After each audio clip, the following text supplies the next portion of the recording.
This week we're going to look at moisture density relationships, how moisture affects compaction abilities, and we do that through a test called the Proctor compaction test. And you can remember one of the mass volume relationships we've been using this semester is density is equal to mass over volume. And when you compact soil, right, you're removing air, so the mass stays the same, but the density increases because the volume occupied by that mass has decreased. And we're going to look at a couple phase diagrams here in this slideshow. And in these diagrams, I'm using orange obviously to represent the soil particles, blue to represent water, and then the blank space will represent air. And that's what we're doing when we're compacting, right? We're just decreasing the air, and that decreases the overall volume of a unit. And the reasons you want to compact soil are, one, to increase strength, right? Density or strength is a function of density. So if you can increase density, you've increased the compressive strength of your soil. You can decrease the soil's permeability. And if you remember from the MDT discussion just a couple days ago, water is the enemy of all roadways, and it's really the enemy of all foundations and projects. You want to get water off of a project site, and you can achieve that either two ways. One, to provide a lot of permeability and let the water drain straight through your soil, and that's easy to achieve if you've got sandy, gravelly soil. But if you do have fines in there, it's better to just decrease that permeability and promote runoff, and never let the water get into your soil in the first place, or at least minimize its introduction. And then lastly, you can reduce natural sediment, right? Over time, gravity is going to work on soil, and it's naturally going to settle and compress, especially once you put like a building on top of it. And if you can artificially kind of accelerate that process by compacting soil through your own means, you can reduce future settlement.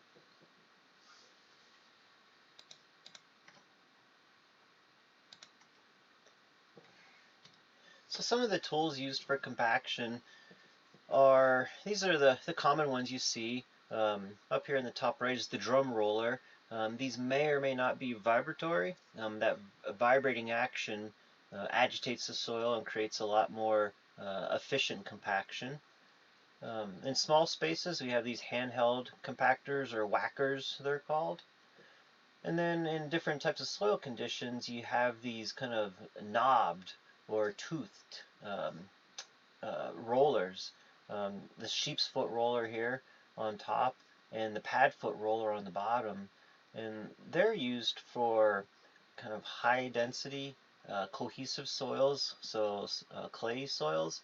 And these teeth can get down in there, break up the larger clay clods, and also help promote a mixing of the different soil particles. What you don't really want is kind of that uniformity in your soil. Is what you'd like to evenly distribute the sandies and the fines soils throughout one another and get kind of a homogeneous mixture there. And these teeth will do that for you, as well as breaking up those clay clods. The only real difference between a pad foot and a sheep's foot roller are the size of the teeth. And then you've got, for tight, small spaces where you can't safely take a handheld compactor down into, say, like a bottom of a trench, you have these remote controlled little trenches. They remind me of little droids, like from Star Wars, when you see them down in the bottom of a trench being controlled remotely. Some less common compaction tools you'll see on a job site. I've actually honestly never seen a grid roller on a job site, but you can see it's more of a coarse mesh rather than a steel drum, and it's used for kind of coarse crushed rock, placing kind of a course first run, like a pit run, down in on a layer. It'll smooth that out. And then these pneumatic tire rollers, generally not real common on soil, but these are mainly for smoothing out asphalt after it's placed, because a steel drum, although it is used on asphalt, will start to leave seams. So you can bring out a pneumatic tire roller and kind of knead that asphalt down. And then water. All right, water is a real key component in soil compaction. And if you've ever built a sandcastle on a beach, adding water really helps improve the workability and kind of strength of the soil that you're working with. And what water does is it helps particles slide together into a denser structure, specifically the cohesionless or the granular soils, right? Your sands and your silts. But there is a maximum amount of water that you want to add, because at some point, water will simply begin to replace the soil particles. And we know water is fairly dense, it's fairly strong. It has a density of 62.4 pounds per cubic foot, but we know soil is about 2.65 times that. So you would rather have soil particles underneath a building or a roadway or an abutment than water. One, it's more dense, and two, it doesn't evaporate, because when water evaporates away, you're left with void space air, which has zero compressive strength. So we use water to help us achieve a high density, and then we assume the water eventually will evaporate out and go away. So we don't want to rely on it for density. And that's kind of illustrated by these block diagrams here. When you have a little bit of water, you can achieve a certain level of density or compaction with that aid, and when it dries away, this is the void space you have left.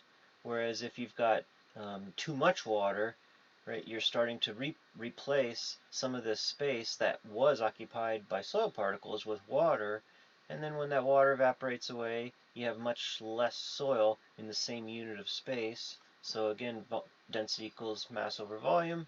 Your volume hasn't changed, your mass has gone down, so your density has gone down. So we're going to look at kind of the different phases of our soil that we force it through during a Proctor compaction test.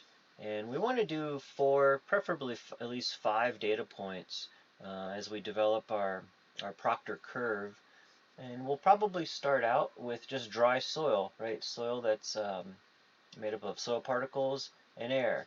And then we'll gradually add a little bit of water each time so that we're essentially reducing air and increasing water and thereby changing the density. And what we're going to do with these different soil phases is we're going to plot it on a scale or a graph of increasing water content from left to right and increasing dry density on the vertical axis from bottom to top. And we're going to get a series of data points from this that'll look something like an ascending and then descending arc, right? Because when you're low on your water content scale, right over here on the left, we're probably going to be fairly low with our dry density. And as we add water, right, the water is going to help us get a denser configuration of soil particles. Means we're going to get more soil into that mold. Our density is going to increase as water, right, has increased. And that'll keep happening to a degree, where once we start adding more water than is optimal, we're going to see a decrease in density. And finally, towards the end of this test, it actually gets pretty sloppy. We're working with pretty wet soil. We're going to see very wet water content or very high water content and probably a very low ultimate dry density. And what we do with these data points then is we essentially draw 2 best fit lines through an ascending and descending trajectories, and then we fit a best fit curve through those lines. And we're not necessarily looking for one particular data point, but what we're looking at is the apex or the high point of the curve developed from our data points. And we'll look at what data variables we pull off of that apex here at the very last slide.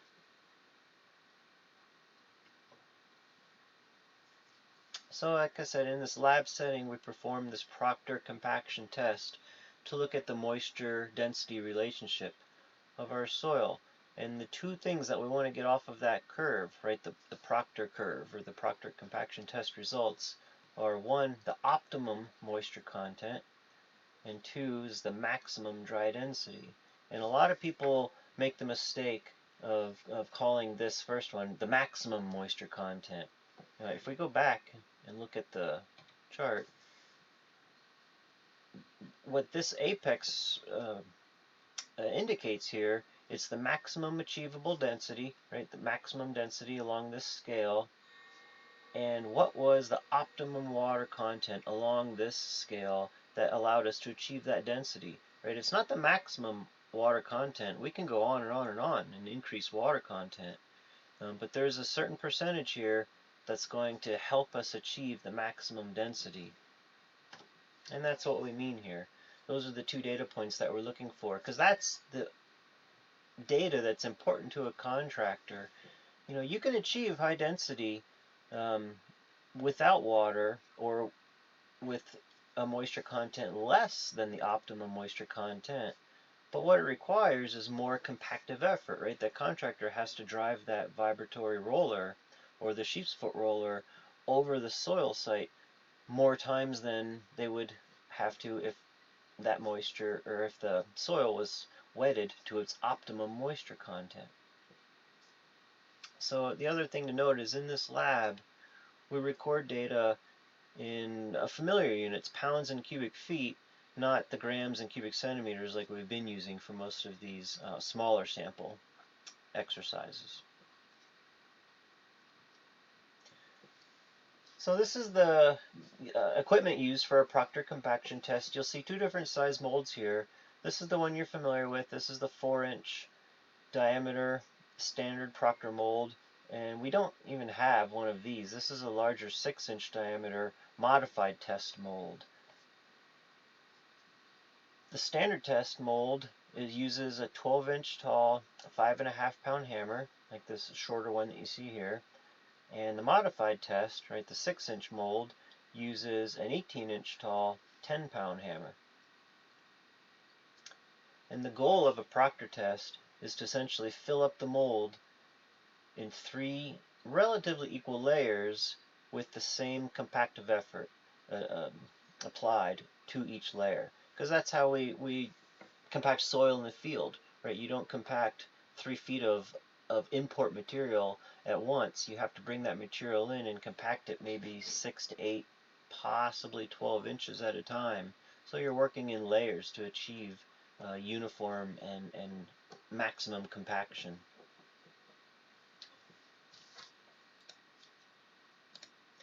And the only difference between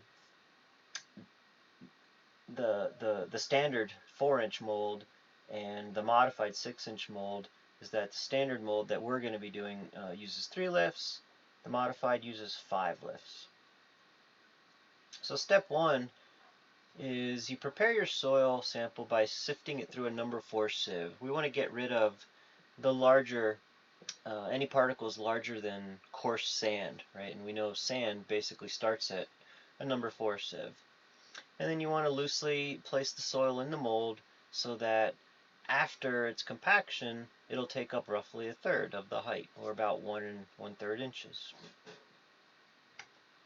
After you've placed your soil in the mold, you apply the compactive effort, and it's 25 blows with the compaction hammer, and you want to evenly distribute that around the surface area of your soil. And you're just letting gravity do the work here, right? You lift up the hammer and let gravity free fall it, and you do that 25 times. You're going to repeat that process 2 more times for a second lift that takes up the middle third of your mold, and then a final 3rd lift that should be just above this collar mold seam after you've applied the compaction. Each lift gets the same 25 blows with the hammer. And after you've filled up your mold, you then take off the collar and you want to strike it flush with a rigid strike-off bar. after you've stricken off your soil mold, you're going to weigh it so that you can determine the mass of the soil in that mold, and that allows us to compute the density but not the dry density, right? Because density is just mass over volume. The mass comes from weighing the soil. The volume is a standard Proctor mold. We know the 4-inch mold is a 1/30th of a cubic foot. So after you weigh your mold and you extract the soil from that mold, then you're going to cut it in half and take a small sample of it from the center. And the small sample is used to measure the moisture content, because ultimately that's what we need to know, is what was the density of the soil achieved on this first trial, and what was the moisture content. After that, we're going to perform this test at least 3 more times, preferably 4 more times, so we have 4 to 5 total data points. Each time we're going to add a little bit of moisture, a little bit of water, back to our original soil sample before we repeat the test. Right, we're changing the moisture content and seeing how it affects density. We're going to start out dry, and we're going to work our way towards the optimum moisture content, and then exceed and go beyond it and kind of oversaturate this soil. And what we should see are increasing densities, and we'll know that because the weights, the mass of our soil samples after compaction should go up and then come back down through our 5 data points. And this lab can get a little messy. I don't know if we're going to have anything quite this bad, but this year we were having some fun and really getting into the moisture content, moisture mixing. So prepared for a slightly messy lab this week. And this is what your data set's essentially going to look like. I took these example numbers from the example lab in our lab report, and ultimately we're going to have 5 to 6 data points, each with a different moisture content that's increasing between trials because we're adding moisture each time. The mass of our mold is going to allow us to compute down here wet density, or should just say density, right? And we're going to see density probably start out a little low. It's going to increase, and then it should start to come back down.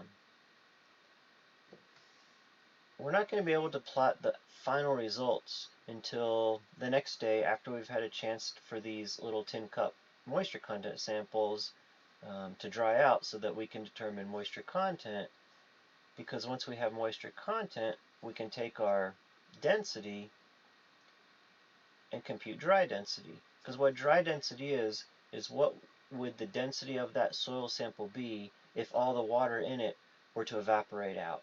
Because that's the worst case condition on a job site. Or not the worst case, but it's the driest case condition right on a construction site. So once you have your moisture contents associated with your dry densities from your data, you can plot them on a moisture density curve, or a Proctor compaction curve. And we're going to have moisture content along the horizontal scale, and we're going to have dry density along the vertical scale, and you have your individual data points. Looks like our first data point was 6.8% moisture and 116.2 pounds per cubic foot. So we're down here at 6.8 moisture, 116.2 pounds per cubic foot. And you repeat that for all of your individual data points. 118.2 pounds per cubic foot, 120.2. You can see where this goes. And in this example, these data points started to fall off. You can either draw it in by hand or allow your spreadsheet or whatever plotting software you're using to develop a best fit curve through your data points. And then this is the point that we're mainly interested in right there. It's the apex of this curve.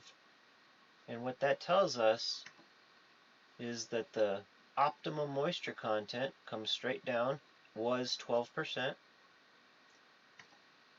and the maximum dry density achievable from this soil is 120.5 pounds per cubic foot. And you can see that no one data point hit either of those two values. So this is a bit of an not really an interpolation because we're not going between two linear points, but it's a deduction uh, from data points off of a graph. So